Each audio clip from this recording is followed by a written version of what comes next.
In a brightly lit conference room of a major tech corporation, a report was torn in half right on the table. Keisha Morgan stood still, both hands gripping the document that had just been humiliated. A cold voice cut through the silence. This kind of thing is a waste of time. Eyes glanced across the room. No one spoke. No one stood up for her.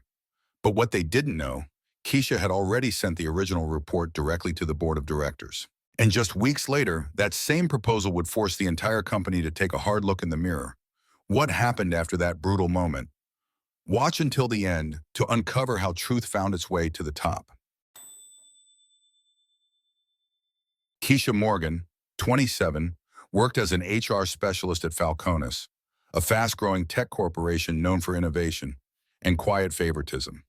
She was one of the few Black professionals in the company's policy planning division, a space dominated by white leadership and Ivy League connections. Keisha wasn't just competent, she was brilliant. A top graduate from Spelman, she had a passion for pay equity and a vision for transparent, data-driven salary reform. Her ideas were precise, rooted in research, and designed to fix long-standing imbalances she had seen since day one. But Falcones wasn't built to welcome change from people like her. The company valued speed, results, and alignment with the inner circle, a group that often looked, thought, and spoke the same. Travis Bell, the head of the HR division, was sharp and commanding. But he rarely hid his impatience for opinions that came from outside that circle, especially when those opinions challenged the way things had always been done. Keisha worked late, showed up early, hit every deadline. Still, she wasn't invited to strategy meetings. Her reports were quietly handed off to others for presentation. And when credit was given, it rarely had her name on it. There were moments she questioned herself, but she didn't stop. She kept refining proposals, building models, running impact forecasts, not because anyone asked, but because she believed that fair systems don't appear on their own. They're built. And even as doors stayed closed, Keisha believed that effort done right with truth and integrity would eventually be seen. What she didn't know was how loud that moment of recognition would be, or how long others had worked to keep it from happening. The first signs weren't loud, but they were clear. When Keisha submitted her proposed pay reform plan, she was told to hand it over for senior-level revision. No comments, no real feedback, just a vague brush-off. She complied. A week later, the same proposal appeared in a leadership meeting presented by a male colleague from finance. No mention of her name, no credit. During the presentation, Keisha attempted to clarify a metric she had worked on. She barely got 3 words in before she was cut off. "Let's keep this moving," Travis said. "We need experienced voices here." It stung, not because she needed to be praised, but because she had earned her place. She had done the work, and still, she was being dismissed in front of everyone. When the invite for a leadership development training was sent out, her name wasn't on the list. She checked with HR. The answer, "We're prioritizing staff aligned with current strategy." Ironically, she was the one training new HR hires on that very strategy just months earlier. Then came the small humiliations. Tasks far below her level were added to her load. Scheduling, ordering supplies, reformatting spreadsheets. It was clear someone wanted to keep her busy but not useful. She brushed it off at first, until a coworker stopped her in the break room and said, "You know, you work harder than anyone, but people here don't see that, or they don't want to." In team meetings, her name disappeared from the speaker list. Ideas she emailed days in advance were either ignored or brought up later by others, as if they were new. One morning, she looked at the agenda pinned outside the conference room. Her section had been removed. No explanation, no warning. She wasn't paranoid. She was being systematically sidelined.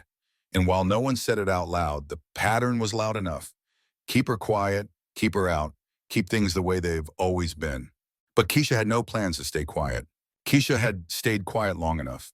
She drafted an internal email proposing a new evaluation framework, one rooted in data, not gut instinct. She outlined how subjective reviews often reinforce existing biases and how a metrics-based system could create more fairness across departments. Travis replied the next morning with a single line. "This isn't a grad school thesis. This is a company that runs on speed." At the next team meeting, he didn't just ignore her, he mocked her. "Any more textbook theories we'd like to add today?" he said, glancing around the room. A few people chuckled nervously. Most avoided eye contact. No one defended her. Keisha sat still, hands folded, expression calm. But inside, something had shifted. Not defeat, resolve. The next day, an internal memo reassigned her temporarily to the administrative team to support ongoing records inventory. Her role, which once included policy planning, was now reduced to managing file cabinets. Later that week, she tried to access a database she used daily. Access denied. Her permissions had been downgraded, no explanation. When she asked AT for clarification, they said, "This came from department leadership. You'll have to follow up directly." She didn't. A colleague pulled her aside near the elevators. "You didn't hear it from me, but your name's now on what people call the too complicated to keep list. They won't say it outright, but they're trying to make you quit." Well, it wasn't a shock. She had felt the chill in every room since she spoke up. But she also knew something else. Silence hadn't protected her either. So when she looked around and saw the same eyes now watching her fade out of meetings, fade out of projects, fade out of influence, Keisha made a decision. If they were going to erase her, they'd have to do it with the truth sitting right in front of them.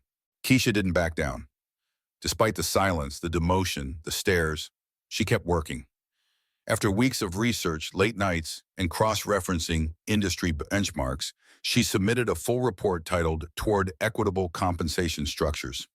It was thorough, supported by hard data, and included actionable recommendations for long overdue reform. She printed a few copies, one for each senior leader. She labeled them neatly and laid them on the table at the next department-wide meeting. Travis walked in late. He didn't sit. He glanced at the cover, picked up the top copy, and without flipping a single page, threw it back onto the table.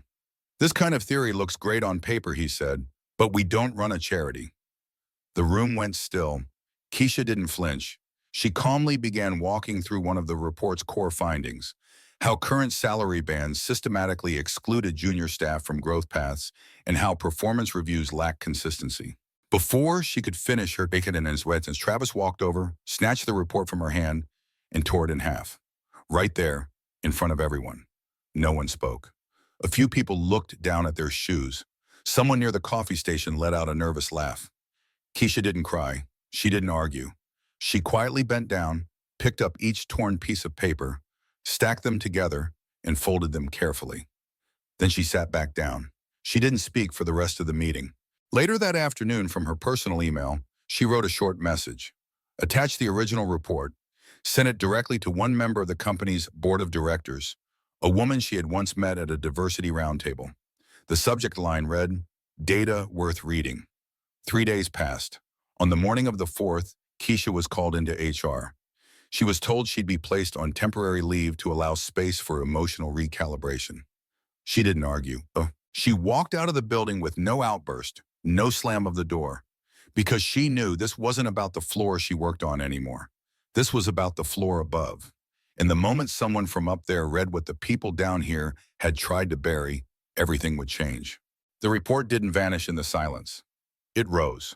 Forwarded quietly through internal channels, Keisha's document landed in the inboxes of every board member under the subject line, HR Reform Proposal, Urgent Review. No fanfare, no names, just the work. One board member, known for advocating corporate fairness and being one of the company's most influential investors, flagged the report immediately. She requested a closed-door session to review it in full. That session happened within 48 hours. Travis wasn't invited. Page by page, Keisha's report unfolded with precise logic, backed by hard data, and rooted in real employee patterns. The board read about salary compression, inconsistent review practices, and overlooked high performers, laid out without emotion, just facts. By the end, the room was silent. Then came one request, short and clear. "We need to speak with whoever wrote this immediately." An email landed in HR's inbox minutes later. "Arrange a meeting with the author of the HR Reform Report. Full attendance. End of week." That Friday, Keisha returned, not through the side door, but straight to the top floor. She walked into the boardroom, sat down, presented her findings, her rationale, her vision. Not for revenge, but for repair. At the end of the meeting, the board chair stood up and said, we'd like to offer you the role of Director of Strategic HR. Your voice belongs at the table. A formal letter followed. So did another. Travis Bell was asked to resign, effective immediately, for professional misconduct and breach of corporate ethical standards. And a week later, for the first time, Keisha Morgan's name appeared in the company newsletter. Not in a footnote, not buried in fine print, but as a headline. It read, "A New Direction, Led by Integrity." A month later, Keisha stood behind the podium at the company's internal HR summit. She wasn't just speaking as the new director of strategic HR. She was speaking as someone who had once been ignored. Her voice steady, her gaze unwavering. She said, "We cannot reform what we continue to excuse. Change begins when we stop looking away." Her words were raw, honest, and quiet, but they rippled. For the first time in company history, a speech by a Black woman employee was featured on the company's official blog. The post was titled, "A Voice That Moved the Room." Behind the scenes, policies shifted. The HR department rolled out a new performance review system, anonymous, multi-perspective, and designed to reduce bias in promotions and raises. It wasn't perfect, but it was a start. Soon after, a new mentorship initiative launched. Its purpose? Support employees from underrepresented backgrounds. Keisha was asked to be the lead advisor. She accepted, not out of pride, but out of purpose. Then something unexpected happened. Employees who had stayed silent during her lowest moments began to come forward. Some shared quiet stories in private chats. Others wrote anonymously to HR. A few even apologized. One letter stood out, typed, unsigned, folded inside the HR suggestion box. "Thank you for not staying silent when the rest of us did." Her photo was placed in the main lobby, not as part of an Employee of the Month display, but in a frame that simply read, "Because she didn't wait for permission to lead." People passed by it every day. Some stopped. Some kept walking.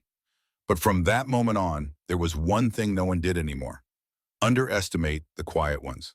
Keisha Morgan didn't shout. She didn't fight back. She walked forward, calmly, firmly, and without stepping back. She didn't retaliate. She let logic and data speak for her, and that's exactly what lifted her to a place where bias couldn't reach. This isn't just a story about a ripped report. It's about a power structure trying to silence a voice it didn't expect. And a Black woman who proved you don't have to be loud, just right, and unshakably so. If you've ever been underestimated because you didn't fit the mold, don't let them write your story. Stand up, continue it your way. If you believe fairness begins with the courage to speak up, share this video, like, comment your thoughts, and subscribe to Black Excellency so you won't miss the next story that dares to shift perspective. Thank you for staying with us until the end. We'll see you in the next video.